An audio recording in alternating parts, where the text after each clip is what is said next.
para bapak lan para ibu, hadirin lan hadirat ingkang sedaya dipun rahmati, dipun berkahi dening Allah Subhanahu wa taala ingkang kawula mulyakaken. Alhamdulillah, puji lan syukur tansah kula lan panjenengan sedaya unjukaken ing ngarsanipun Allah Subhanahu wa taala. Bilih Allah Subhanahu wa taala tasih paring pinten-pinten nikmat, pinten-pinten berkah sehingga kita sedaya saged kempal ing majelis menika dalam rangka untuk meningkatkan tali silaturahim, meningkatkan kualitas iman lan takwa, meningkatkan wawasan kita sedaya kanthi maos ayat-ayatipun Allah Subhanahu wa taala. Mugi-mugi napa ingkang kita sedaya amalake menika dados pahala dhateng kita sedaya mangke ketika kita sowan ing ngarsanipun Allah Subhanahu wa taala. Amin. Sholawat ugi salam mugi-mugi konjuk ing ngarsanipun Gusti Rasul sallallahu alaihi wasallam. Mugi-mugi lumenter dhateng sahabat, keluarga lan sahabatipun, ugi dhateng kita sedaya minangka umatipun Kanjeng Nabi Muhammad sallallahu alaihi wasallam. Bapak Ibu ingkang kawula hormati, sakmenika ing dalem lan panjenengan sedaya badhe mau membaca ayatipun Allah surat At-Taubah ayat 128 dan 129. Niki karena bulan Maulid nggih. Ini peringatan kelahiranipun Kanjeng Nabi Muhammad sallallahu alaihi wasallam. Ini mengingatkan kepada kita semua tentang bagaimana sosok seorang manusia agung, manusia teladan, manusia yang menjamin keselamatan, ya, dan juga memberikan pencerahan keimanan kita semua, bagi kita semua nggih. Bapak Ibu yang dirahmati oleh Allah, ing mriki ayat 129 menika wonten zikir. Niki zikir ingkang penting. Niki sae yen kita sedaya purun ngamalake Bapak Ibu sekalian. Niki zikir ingkang diajarke Allah dumateng nabinipun nggih menika Kanjeng Nabi Muhammad sallallahu alaihi wasallam. Nah, kita waos rumiyin zikir menika Bapak Ibu sekalian nggih. Saya dahulu kemudian diikuti oleh Bapak Ibu sekalian. Bismillahirrahmanirrahim. Hasbiyallahu la ilaha illahu. Hasbiyallahu la ilaha illahu. Alaihi tawakkaltu. Alaihi tawakkaltu. Wa huwa rabbul arsyil azim. Wa huwa rabbul arsyil azim. Hasbiyallahu la ilaha illahu. Hasbiyallahu la ilaha illahu. Alaihi tawakkaltu. Alaihi tawakkaltu. Wa huwa rabbul arsyil azim. Wa huwa rabbul arsyil azim. Hasbiyallahu la ilaha illahu. Hasbiyallahu la ilaha illahu. Alaihi tawakkaltu. Alaihi tawakkaltu. Wa huwa rabbul arsyil azim. Wa huwa rabbul arsyil azim. Hasbiyallahu la ilaha illahu. Hasbiyallahu la ilaha illahu. Alaihi tawakkaltu. Alaihi tawakkaltu. Wa huwa rabbul arsyil azim. Wa huwa rabbul arsyil azim. Hasbiyallahu la ilaha illa huwa alaihi tawakkaltu. Hasbiyallahu la ilaha illa huwa alaihi tawakkaltu. wa huwa rabbul arsyil azim. Hasbiyallahu la ilaha illahu alaihi tawakkaltu. Hasbiyallahu la ilaha illahu alaihi tawakkaltu. Wa huwa rabbul arsyil azim. Nggih. Niki zikir nggih Bapak Ibu sekalian, ini bisa kita wiridkan setiap hari terutama pagi dan petang. Dalam salah satu hadis yang diriwayatkan oleh Abu Darda, sahabat Abu Darda menika niku dingendikake bahwa barang siapa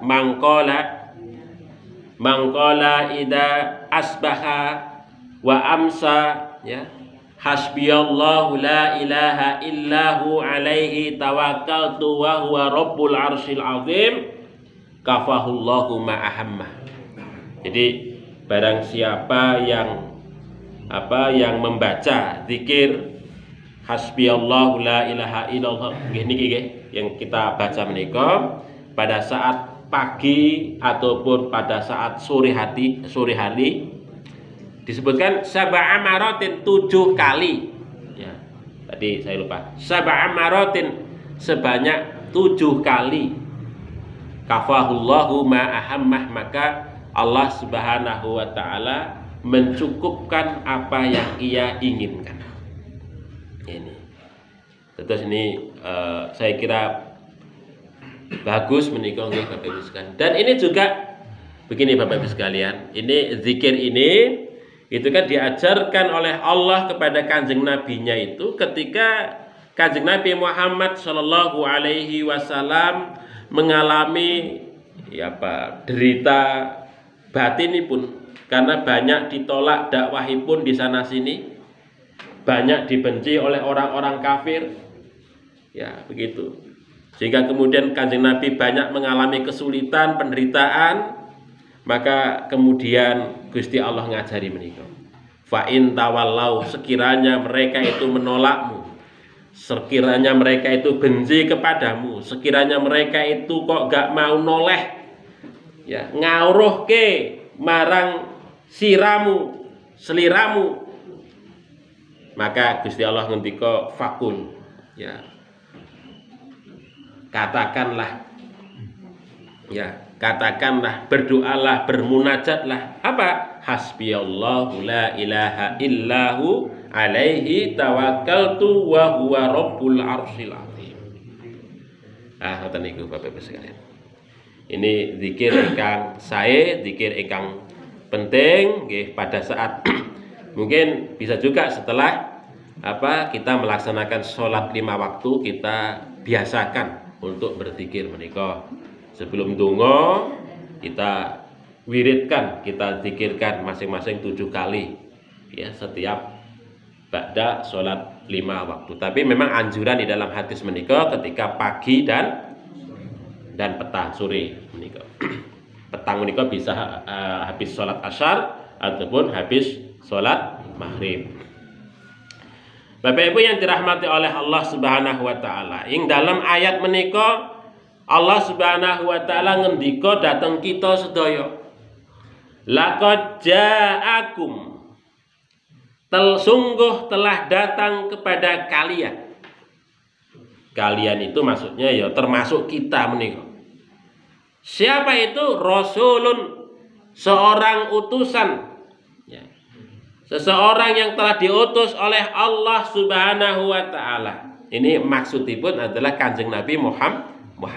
Walaupun kanjeng Nabi Muhammad menika sampun sedo ratusan tahun yang lalu, tetapi ayat menika tasih relevan dateng kita sedaya. Seolah-olah kanjeng Nabi Muhammad menika ngaruhke nggih ngajak dateng kita sedaya walaupun jasadipun sampun mboten wonten.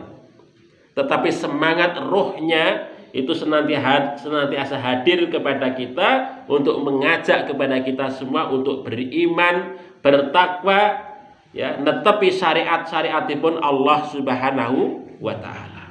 Jadi Kanjeng Nabi terus menyapa kita dalam kehidupan kita sehari-hari. Terus niki sifatnya adalah walaupun itu yang lalu tapi sifatnya adalah kini saat ini. Nah, ngoten niku. Karena apa? Karena Rasulullah meninggalkan Al-Qur'an, Rasulullah meninggalkan sunnahipun. Nah, ketika kita membaca ngaos Al-Qur'an, membaca sunnahipun Kanjeng Nabi, sama seolah-olah kita itu dihadiri oleh Kanjeng Nabi Muhammad. Kanjeng Nabi sedang mengajak kita. Kanjeng Nabi sedang mendakwahi kita. Kanjeng Nabi sedang mengajari kita. Nah, menika.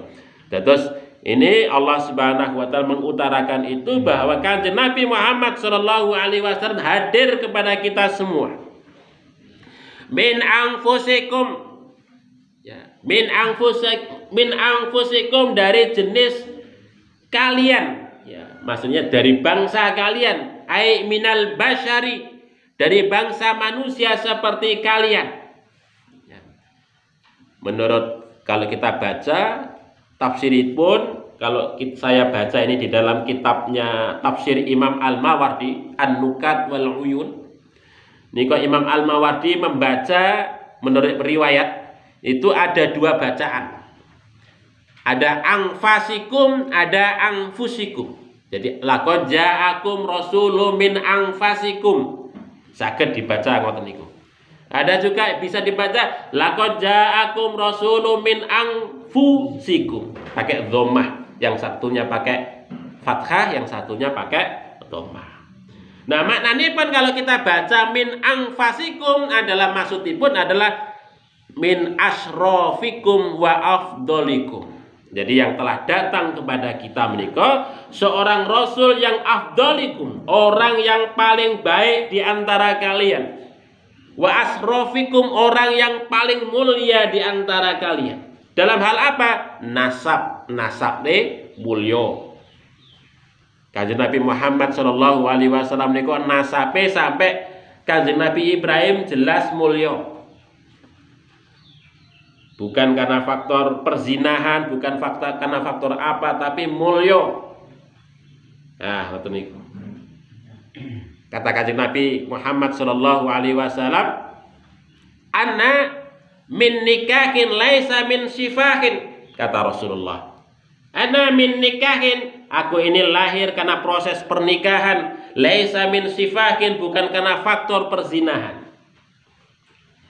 Itu artinya Kanjeng Nabi Muhammad sallallahu alaihi wasallam niku adalah mulya dari sisi nasab.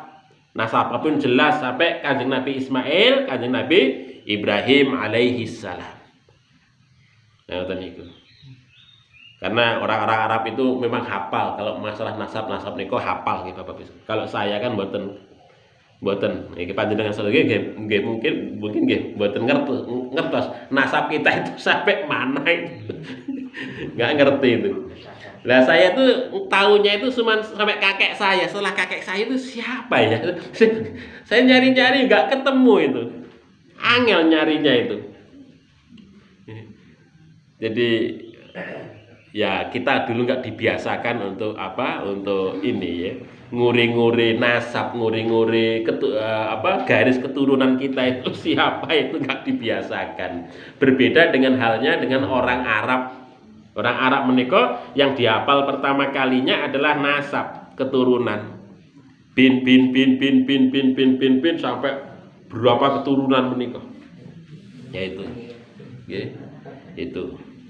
Bapak Ibu yang dirahmati oleh Allah. Jadi ya itu kalau kita lihat dari sisi bacaan min anfasikum. Jadi Kanjeng Nabi Muhammad itu min afdolikum, orang yang paling utama. Min asrofikum, orang yang paling mulia di antara kalian. Nah itu. Karena kemuliaan Kanjeng Nabi Muhammad sallallahu alaihi wasallam niku terkenal, sangat terkenal Bapak Ibu sekalian.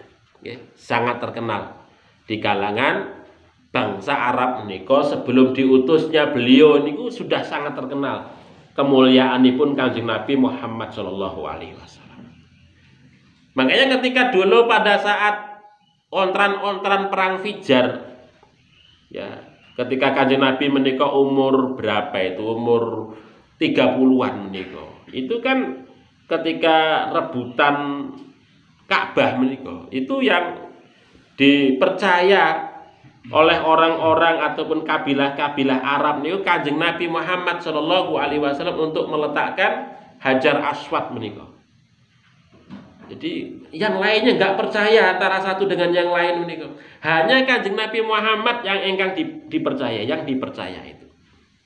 Itu saking keutamaan, kemuliaan Kanjeng Nabi Muhammad begitu luar biasa. Dalam hal bisnis, Kanjeng Nabi Muhammad sangat terkenal, orang yang sangat jujur. Orang yang sangat jujur itu. Terus Kanjeng Nabi menika mboten pernah ngapusi goroh niku mboten pernah. Sehingga kemudian dia itu ya untung setidik tapi berkah. Dagangannya cepat laku, laris, manis. Ya. Luar biasa memperdagangkannya hartanya Siti Khadijah niku, maka Siti Khadijah seneng karena laris. Enggak enak kok ceritane dagangane Kanjeng Nabi menika kok ora laku, mboten pernah. Saking larisipun. Karena apa? Jujur.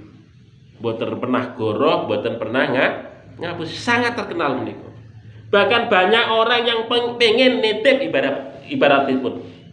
Ya, nitip ya, dengan mudharabah, dengan melakukan kerjasama modal, kerjasama dagangan itu kepada Kanjeng Nabi Muhammad Shallallahu Alaihi Wasallam menika. Saking begitu luar biasanipun Kanjeng Nabi menika dalam hal kejujuran, maka dikenal sebagai Al-Amin, saking jujuripun menika.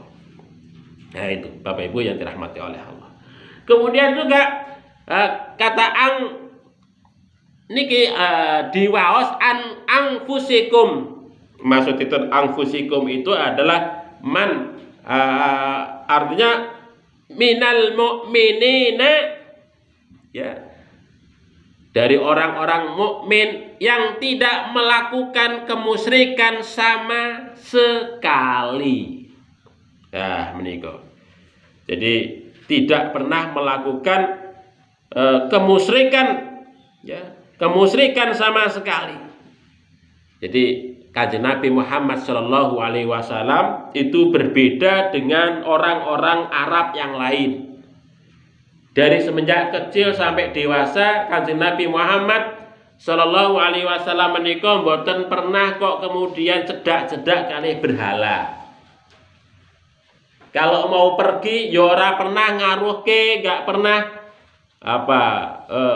deket-deket dengan berhala. Karena orang-orang Arab menika kalau mau pergi keluar menika biasanya pun menggunakan anak panah untuk mengundi nasibnya.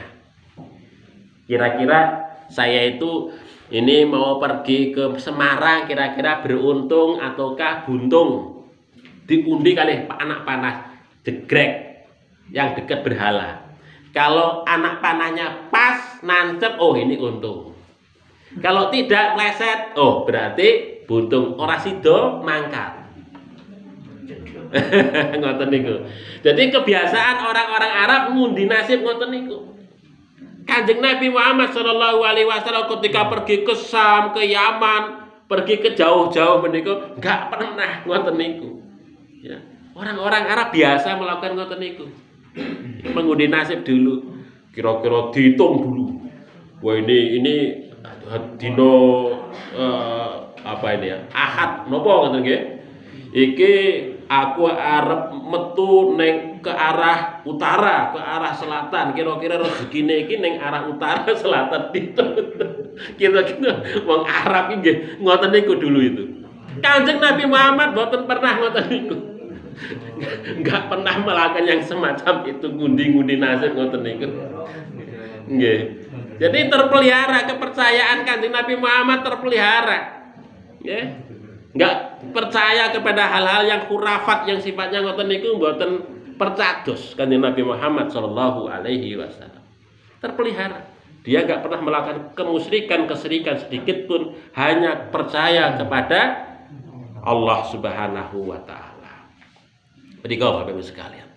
Jadi Kanjeng Nabi Muhammad Shallallahu Alaihi Wasallam menika diutus, ya, dikirim oleh Allah Subhanahu Wa Taala kepada kita sebagai utusan, ya dari kita semua. Artinya Kanjeng Nabi dari jenis kita, dari bangsa manusia.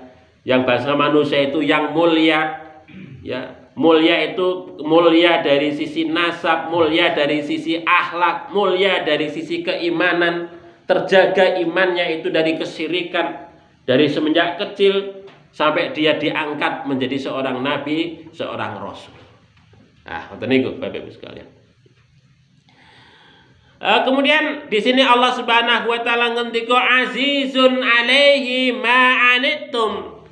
Azizun, amat berat, alaihi, baginya, ma'anitum, apa yang kalian rasakan, yang kalian tanggung, yang kalian rasakan, yang kalian derita, yang kalian alami dalam bentuk kesulitan, dalam bentuk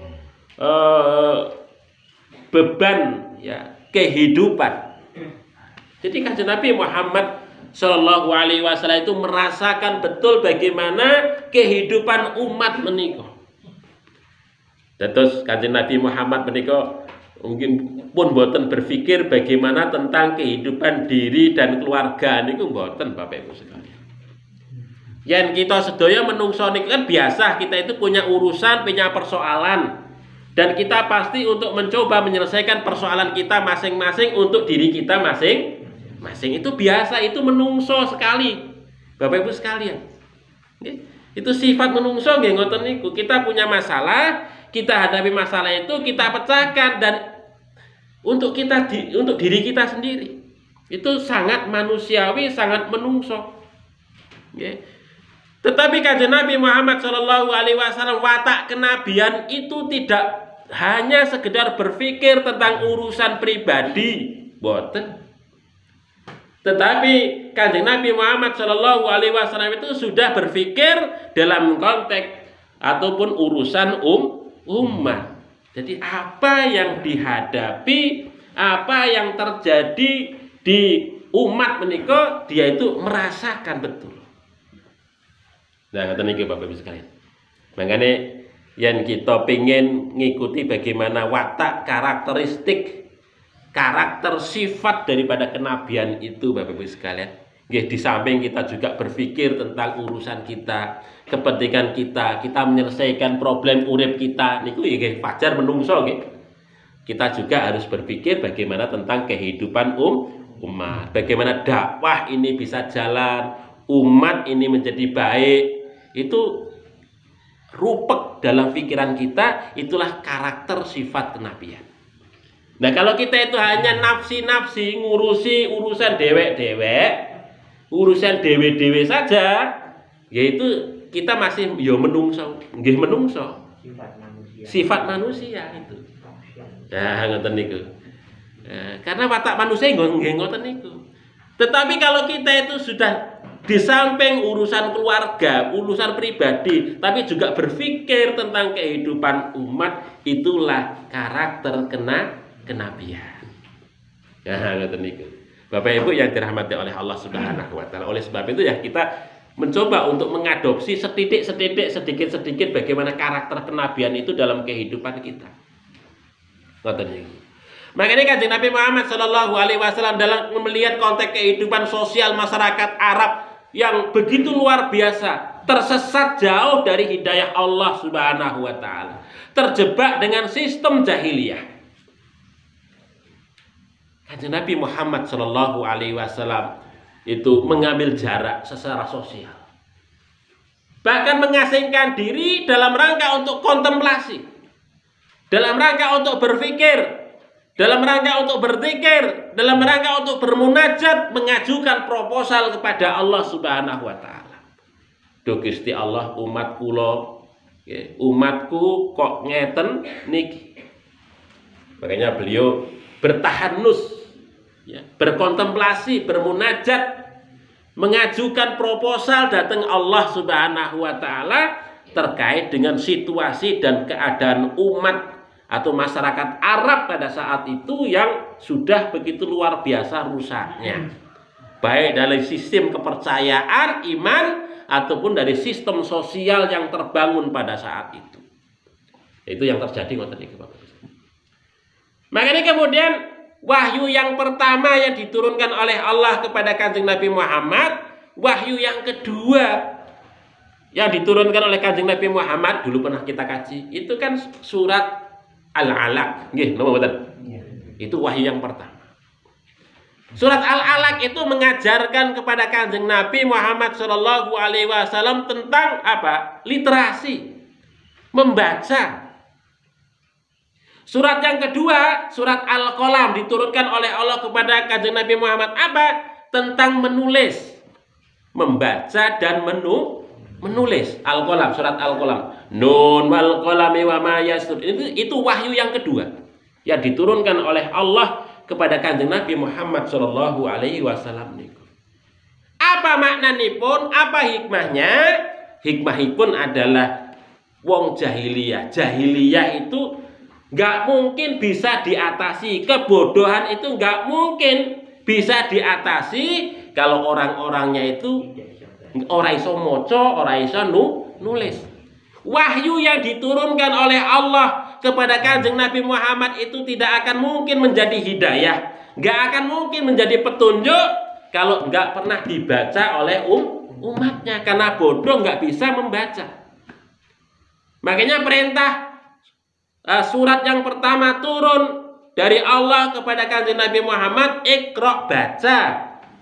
Surat yang kedua turun kepada Kanjeng Nabi Muhammad tentang kolam, tentang menulis. Nun wal qalami wa ma yastur. Niku Bapak Ibu sekalian yang dirahmati oleh Allah. Itu salah satu hikmah.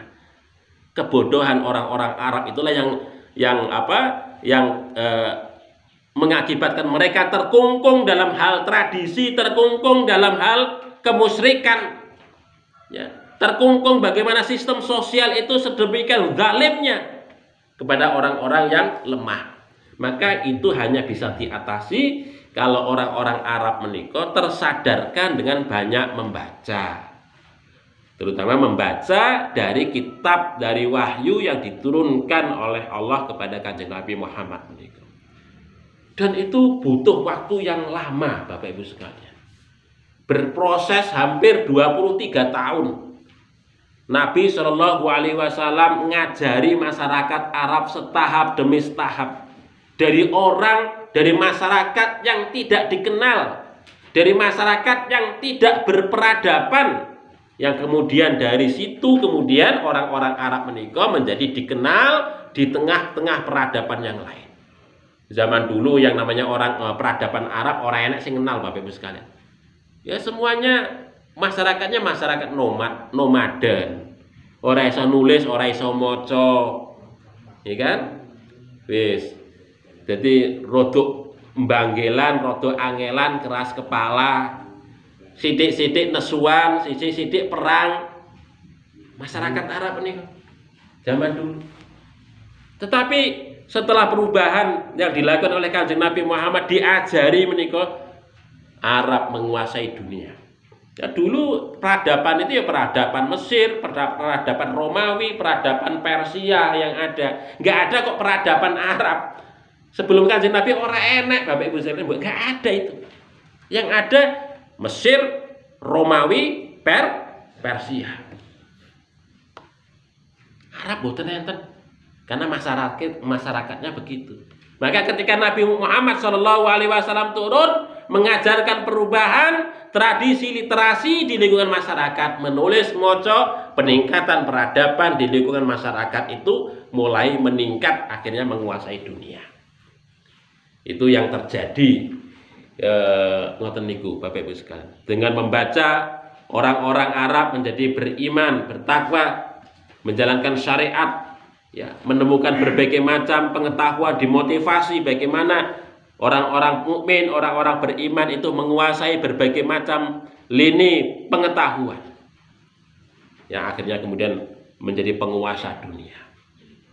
Itu ngoten niku Bapak Ibu sekalian. Terus kalau kita lihat dari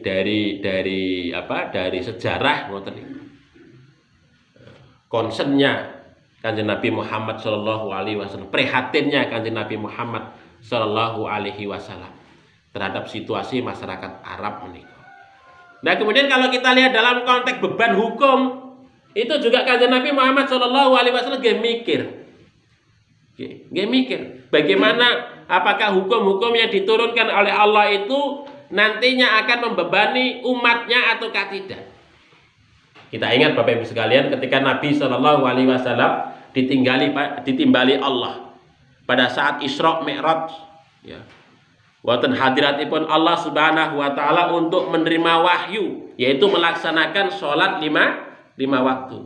Pada zaman itu, pada saat Nabi sallallahu alaihi wasallam menerima perintah menika mboten 5 waktu Bapak Ibu sekalian. 50 waktu. Well, kalau kita melaksanakan 50 waktu ora iso kerja Bapak Ibu.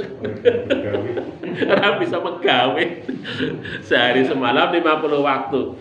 Nah, diterima itu perintah itu dari Allah, turun Kanjeng Nabi Muhammad ketemu Nabi Musa, dialoglah antara Nabi Musa kali Kanjeng Nabi Muhammad. Akhirnya dari dialog itu Kanjeng Nabi Muhammad kembali lagi ke hadirat Allah. Duh Gusti Allah, yen 50 waktu nggih umat kula nggih abot. Mbok dalem nyuwun diskon. Dikasih sampai 5 waktu. Pahalanya tidak berkurang, tapi beban hukumnya menjadi berkurang. Bahkan yang sholat 5 waktu menika Bapak Ibu sekalian, itu masih bisa kita lakukan ringkes kalau kita dalam kondisi darurat. Yang 5 waktu cuman bisa dilakukan hanya dalam 3 waktu saja. Sholat duhur, sholat asar bisa kita jamak dan bahkan kita qashar, jamak dan qashar di satu waktu. Sholat maghrib, sholat isya bisa kita jamak bahkan juga qashar di satu kali waktu. Sehingga yang 4 kali waktu ini hanya menjadi 2 kali waktu plus sholat subuh. Jadi 3 kali waktu saja.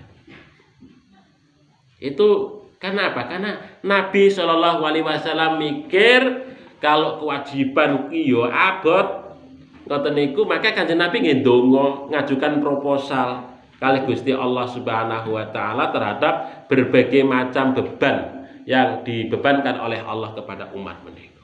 Itu saking concernnya terhadap persoalan yang kemungkinan dihadapi oleh umat menika.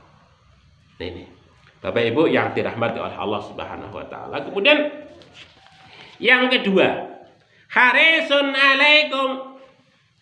Kanjeng Nabi Muhammad sallallahu alaihi wasallam harisun, termotivasi, berkeinginan yang sangat kuat alaikum terhadap kalian. Apa yang diinginkan oleh Nabi kepada kita semua? Al-iman wal huda. Al-iman wal hidayah. Keimanan. Rasulullah sallallahu alaihi wasallam menginginkan kita semua itu menjadi orang-orang yang beriman, orang-orang yang mendapatkan hidayah dari Allah Subhanahu wa taala. Ingin kalau kita semua niko bisa masuk surga. Itu keinginan Kanjeng Nabi datang kita sedaya Bapak Ibu sekalian. Coba. Nah, kita saja kadang-kadang sama anak kita, sama istri kita gak mikir itu. Masuk surga ya kono orang masuk. Ini Kanjeng Nabi mikir sama umatipun.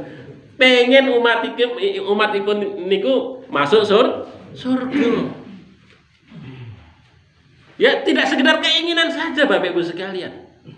Kanjeng Nabi menika keinginan itu direalisasikan, diwujudkan dalam wujud praktek.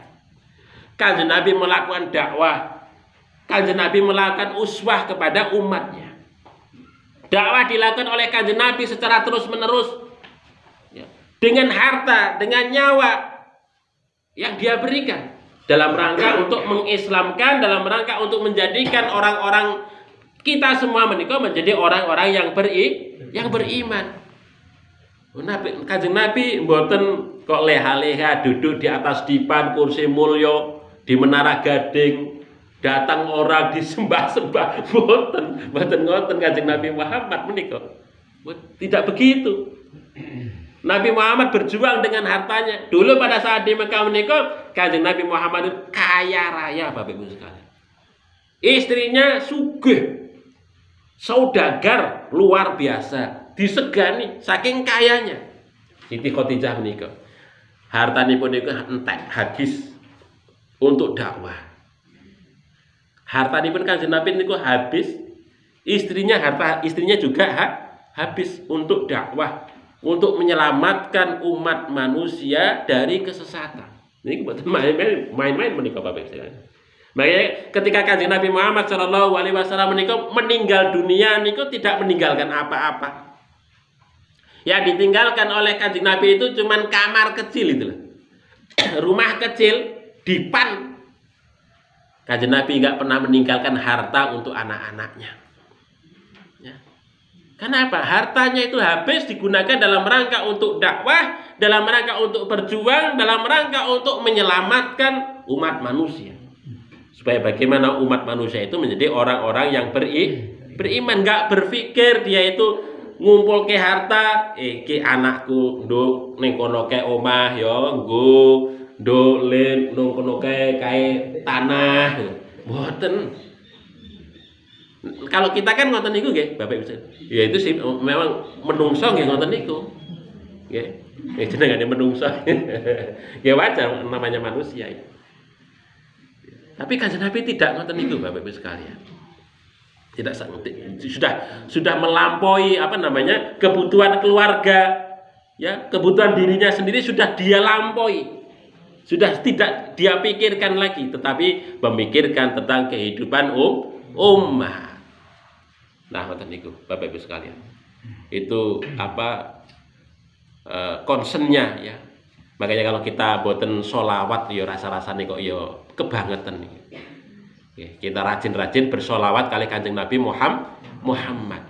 Perjuangannya begitu luar biasa. Datang ke sedaya. Darah, air mata, ya, harta yang dia miliki dia korbankan dalam rangka untuk dakwah. Tidak sekedar dakwah saja Bapak Ibu sekalian, Kanjeng Nabi menikah. Ya. Tetapi juga neladani uswah qudwah. Kalau kita sedaya niku kan ya iso ngomong. Saya itu ya bisa ngomong, tapi kadang-kadang enggak ora iso nglakoni nggih. Jarkoni jadi astagfirullahaladzim. Kalau Kanjeng Nabi mboten Bapak Ibu sekalian. Nggih ajak-ajak, nggih membuktikan dengan tindakannya. Bagaimana iman itu bisa dilaksanakan, iman itu bisa dilakukan, syariat itu bisa dijalankan, dipraktekkan oleh Kanjeng Nabi Muhammad. Para sahabat itu delok, para sahabat itu nonton bagaimana Kanjeng Nabi itu mempraktekkan iman itu, bagaimana mempraktekkan syariat itu, menjalankan syariat menikah. Itu yang dilakukan oleh Kanjeng Nabi Muhammad SAW. Memberikan teladan kepada umatnya, kepada para sahabatnya. Oh, ngeten niki to. Oh, begini toh caranya. Oh, begini. Semuanya dilakukan oleh Kanjeng Nabi Muhammad SAW. Kalau kita kan Bapak Ibu sekalian, paling kalau di posisi Kanjeng Nabi itu kan, ibaratnya sudah pemimpin ya. Pemimpin paling ya perintah anak buah. Lakukan. Nah, dia sendiri duduk terbangun. Paling tinggal tanda tangan. Ya. Kanjeng Nabi boten nggak begitu melakukan. Kanjeng Nabi melakukan sendiri, mencontohkan sendiri, mempraktekkan sendiri sehingga kemudian dicontoh oleh para sahabat. Itu seorang nabi ngoten niku Bapak Ibu. Terus bukan beliau itu mendapatkan kemuliaan, diangkat oleh Allah, mendapatkan nubuah, mendapatkan risalah dari Allah, bukan dalam rangka untuk kemudian mendapatkan jahud dunia, mendapatkan kemegahan dunia, boten.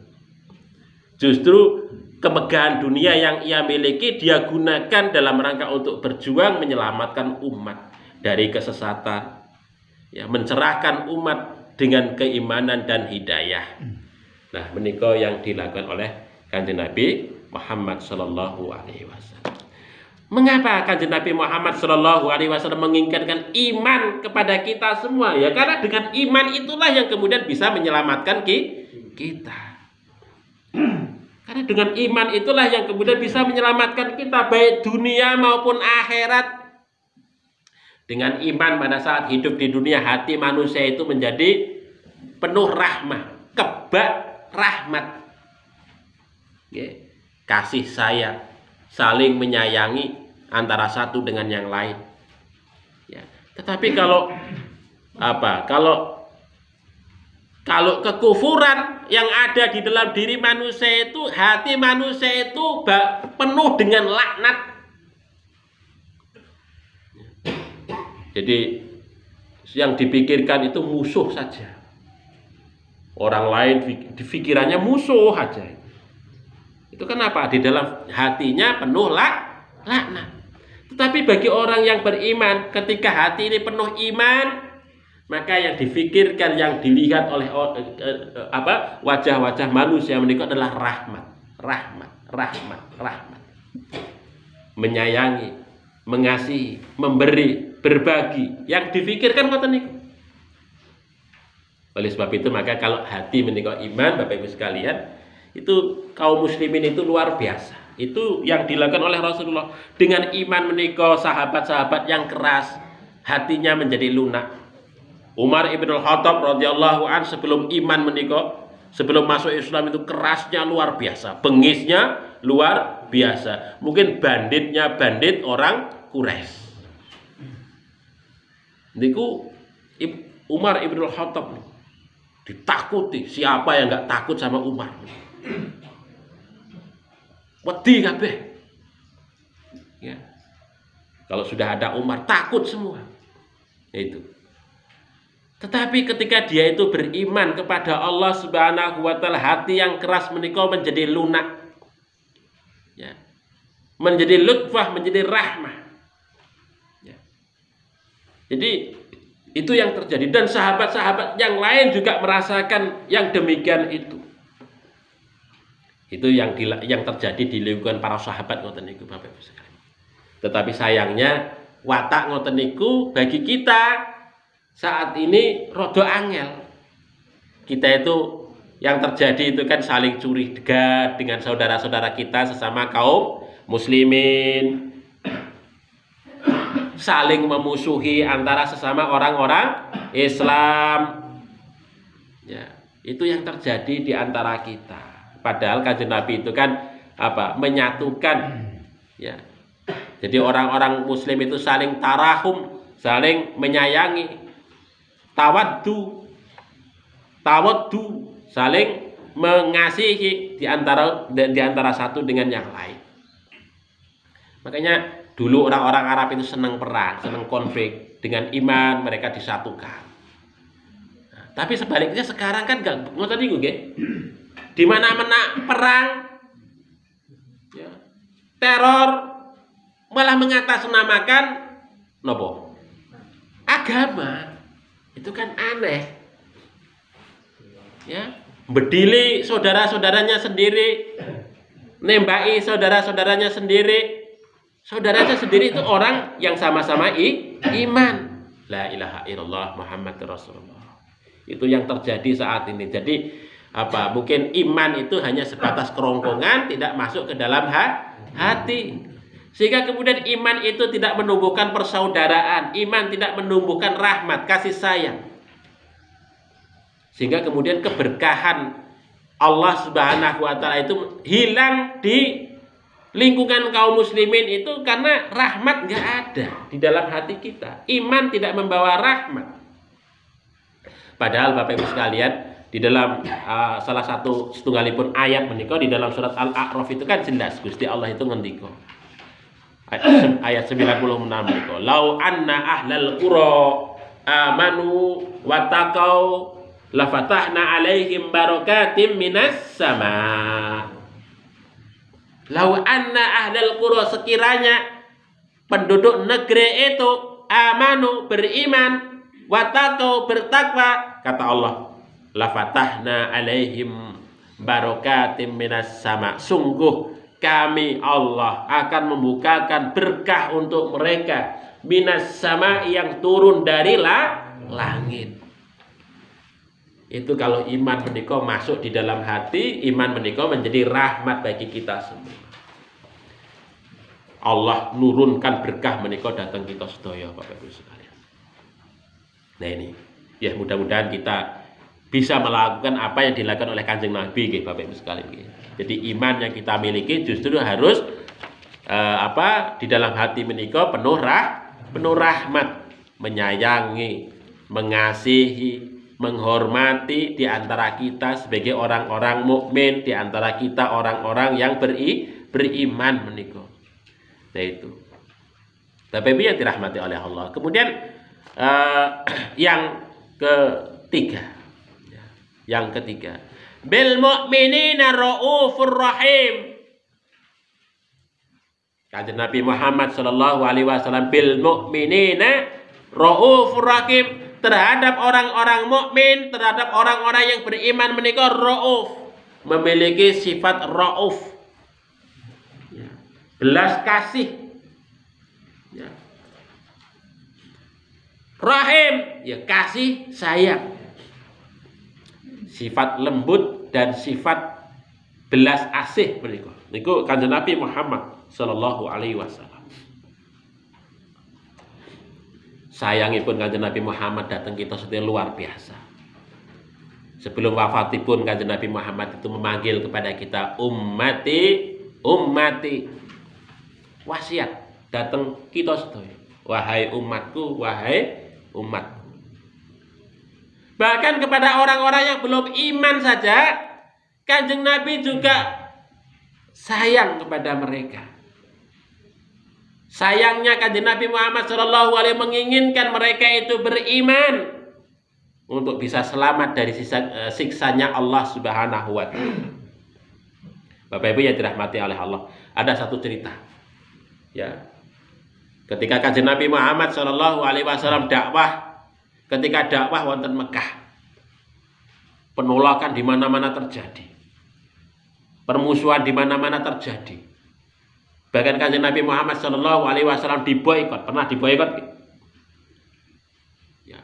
Bahkan saudaranya, pamannya sendiri saja memusuhinya. Ini kan repot nih. Kanjeng Nabi bingung. Nah kalau begini saya dakwah kemana lagi. Akhirnya kemudian Kanjeng Nabi Muhammad SAW memutuskan untuk pergi ke Taif. Pergi ke Taif. Jarak Taif itu kan sekitar berapa? Kemarin pernah cerita nih, oke? 80 atau 100 km dari kota Mekah ke arah selatan dan timur kota Mekah. Itu cukup jauh. Kanjeng Nabi Muhammad SAW di Taif menika selama 10 hari. 10 malam. Ya. Apa yang dilakukan oleh Kanjeng Nabi Muhammad SAW? Pergi ke rumah-rumah, mengetuk tiap pintu orang-orang Taif menika. Mendatangi rumah satu persatu. Apa? Mengajak untuk beriman kepada Allah. Nabi SAW mengajak beriman orang-orang Taif menika. Tetapi orang-orang Taif boten nggak nerima. Maaf, kami tidak menerima. Bahkan pada akhir kunjungan beliau menikah itu ketahuan sama orang-orang Quraisy. Orang-orang Taif dihasut oleh orang-orang Quraisy. Akhirnya apa? Kanjeng Nabi Muhammad SAW dikejar-kejar, diusir dari Taif. Tidak sekedar dikejar-kejar, diusir. Kanjeng Nabi Muhammad SAW dilempari dengan batu, masya Allah. Sampai kakinya berdarah-darah. Kanjeng Nabi Muhammad SAW menika sampai sembunyi di kebun kurma, dikejar oleh orang-orang Taif menika. Kanjeng Nabi nangis, Kanjeng Nabi hatinya hancur, pilu yang begitu luar biasa. Makanya peristiwa Taif menika sangat membekas kepada Kanjeng Nabi Muhammad SAW. Ketika beliau itu ditanya oleh Siti Aisyah, ya, istri beliau, ketika setelah terjadi perang Uhud dan mengalami kekalahan menika. Ngaten iki, Kanjeng Nabi Muhammad selain peristiwa Uhud ini apa yang membuat paling sedih? Ya. Yang sangat membekas di dalam hatimu, kata Rasulullah. Yaitu peristiwa yang masih saya ingat adalah ketika aku ditolak oleh kaumku. Yaitu siapa? Ya orang-orang Taif ini. Nah, ini diceritakan dalam salah satu hadis. Maka ketika Rasul Shallallahu Alaihi Wasallam berjalan keluar dari dari Taif menika menuju Mekah kembali karena ditolak menika, dikejar-kejar sampai kakinya berdarah menika. Kemudian kanjeng Nabi Shallallahu Alaihi Wasallam menika, ya ibaratnya sambil berjalan yang lunglai lah begitu, hatinya hancur, sedih. Kemudian faida nabi sahabatin qad adolatni, tiba-tiba awan itu menaungiku, kata Rasulullah. Pada saat berjalan menuju Mekah menika, tiba-tiba awan itu menaungi kanjeng Nabi yang sedang bersedih, yang sedang galau, yang sedang hatinya hancur menika. Faida nabi sahabatin qad adolatni, maka tiba-tiba awan itu menaungiku. Fanadartu, kemudian aku melihat faida fiha Jibril. Oh, ternyata di atas awan itu ada malaikat Jibril. Fanadani, kemudian Jibril itu menyeru, ya, menyeru kepada kanjeng Nabi Muhammad Shallallahu Alaihi Wasallam. Faqala, kemudian berkata, Innallaha qad sami'a qaula qaumik laka. Hei Muhammad, innallaha, sesungguhnya Allah, qad sami'a, telah mendengar qaula qaumika laka, yaitu perkataan kaummu terhadapmu. Wa ma raddu alaika, dan segala apa yang mereka tolak terhadapmu. Wa qad ba'atha ilaika malakul jibal. Hei Muhammad, sesungguhnya Allah Subhanahu wa ta'ala telah mengutus ilaika kepadamu malakal jibal, malaikat penjaga gunung, lita'murahu bima syi'ta, supaya kamu menyuruhnya apa yang engkau inginkan, fihim, terhadap umat yang menolakmu itu. Fanadani malakul jibal, malaikat penjaga gunung itu kemudian berseru kepadaku. Fasallama alayya, dia memberikan salam kepadaku. Sumakola, kemudian dia berkata, ya Muhammad, hei Muhammad, in syi'ta, sekiranya engkau mau, an udbika alaihim al-akhsabain, sekiranya engkau mau aku untuk menimpakan dua gunung itu kepada mereka, maka akan aku lakukan, kata malaikat penjaga gunung itu. Tetapi apa yang kanjeng Nabi Muhammad jawab itu? Kanjeng Nabi Muhammad tidak, oh iya, alhamdulillah atas pertolongan Anda. Kesempatan itu ditimpa itu, boten. Boten. Kanjeng Nabi malah menjawabnya teniki Bapak Ibu sekalian. Faqala Nabi sallallahu alaihi wasallam, kanjeng Nabi mengatakan, bal arju, hei malaikat, justru aku mengharapkan ayukhrijallahu min aslabihim, Allah mengeluarkan dari mereka itu apa? Mayya'budullaha wahda, orang-orang yang beriman kepada, orang-orang yang menyembah Allah satu-satunya. Wala yusyriku bihi syai'a, dan dia tidak menyekutukan Allah Subhanahu wa ta'ala sedikit pun. Dia disakiti ngoten masih berharap dari orang-orang yang menyakiti itu, Bapak Ibu sekalian, lahir generasi-generasi baik yang nantinya dia itu menyembah kepada Allah, tidak menyekutukan Allah. Nah, kita pripun ngoten iki, Bapak.